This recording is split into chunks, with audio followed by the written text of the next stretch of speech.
तीर्थ यात्रा करा देना, कहीं कोई कार्यक्रम है उसमें लाना ले जाना, वो बस का दान कहलाएगा। जिस निमित्त से जो भी जरूरत पड़े, यदि वो तुम्हारा व्यापार है तो उसका शेयर जरूर करना चाहिए, क्योंकि उसके कारण से आपका जो व्यापार है वह सगुण रूप, मंगल रूप और अच्छे रूप में प्रसिद्ध होगा। क्योंकि व्यक्ति को अपने कोई भी कार्य के लिए जो भी पुण्य के उदय से उसके पास है, उसका 10%, 20%, 25% उसका उपयोग धर्म रूप में, परोपकार में रूप में करना चाहिए। चाहे धन हो, चाहे व्यापार हो, चाहे व्यापार की कोई वस्तु हो। आपके यहाँ भोजनालय है किसी के यहाँ, तो कम से कम वो 2, 5, 10 लोगों को, गरीबों को निःशुल्क भोजन कराए, गौशाला का निःशुल्क भोजन दे। किसी के यहाँ किराने की दुकान है तो मंदिर में कब किराने की दुकान, किराने की सामान की जरूरत पड़े तब उसका अंश मंदिर को, तुम्हारे यहाँ से सामान जा रहा है, जितना गया बोले साहब 5 किलो चावल हमारी तरफ से मंदिर के लिए फ्री कर दे, तो उसका अंश दान हमेशा अपने व्यापार में से करना चाहिए। अब वो कितना करते हो ये आपकी श्रद्धा भक्ति के ऊपर आधारित है, लेकिन दान दे करके ही उपभोग करना चाहिए।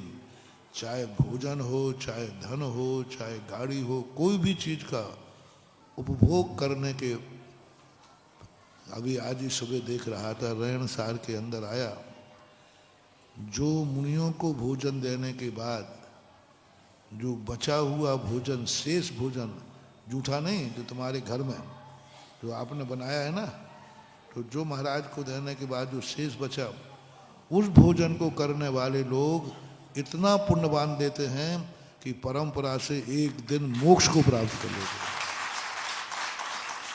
चारित्र मोहिनी कर्म के 6 उपशम का कारण कहा है, ऐसे ही नहीं कहा है हम तो मुनि महाराज के आहार होने के बाद आहार करेंगे। ये कोई रूढ़ी नहीं है, कोई परंपरा नहीं है, इसमें इतने कर्मों की निजरा है।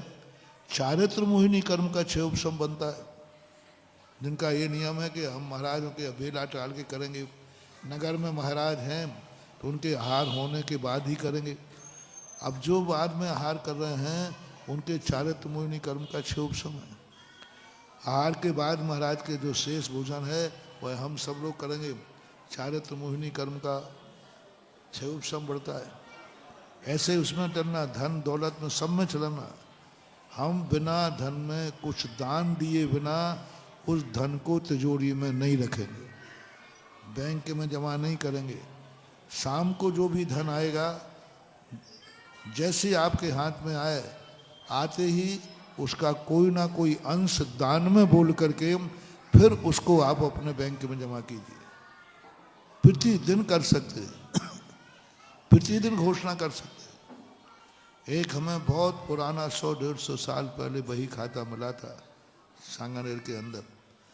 बही खाते के हर पन्ने पर प्रारंभ में पहली कलश दान की, भगवान के नाम की, पहली हर पन्ने पर पहली कलश, तारीख डली, तिथि डली, मिति डली थी, उसमें तारीख तो थी नहीं, मिति में, और पहली कलम मंदिर के नाम की थी, और आखिरी कदम में भी मंदिर का नाम से दान लेकर के उसकी डबल लाइनें खींची। यानी बही खाता प्रारंभ होगा तो दान से और बंद होगा तो दान। प्रतिदिन का, पूरे साल भर का बही खाता देगा, एक भी पन्ना खाली नहीं था। ये परंपरा हर चीज में होना चाहिए।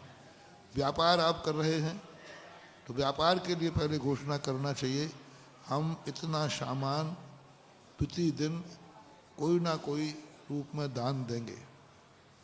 अब किसी भी रूप में हो सकता है उसको इकट्ठा करके साल भर का भी दे सकते हैं। तो वाहन गाड़ियां हैं, आप कर सकते हैं, महीने में एक दिन, साल भर में एक दिन हम अपने वाहन से कोई ना कोई तीर्थ यात्रा कराएंगे और करेंगे। कराएंगे भी आ सकता है और करने का भी आ सकता है। सब चीजों में आप कर सकते जो जरूरत है वो। विशाल जैन सागर से पूछते हैं, नमोस्तु महाराज जी, भाव पूजा, भाव वंदना, त्रिकाल पूजा, त्रिकाल वंदना में त्रिकाल पूजा त्रिकाल वंदना का अर्थ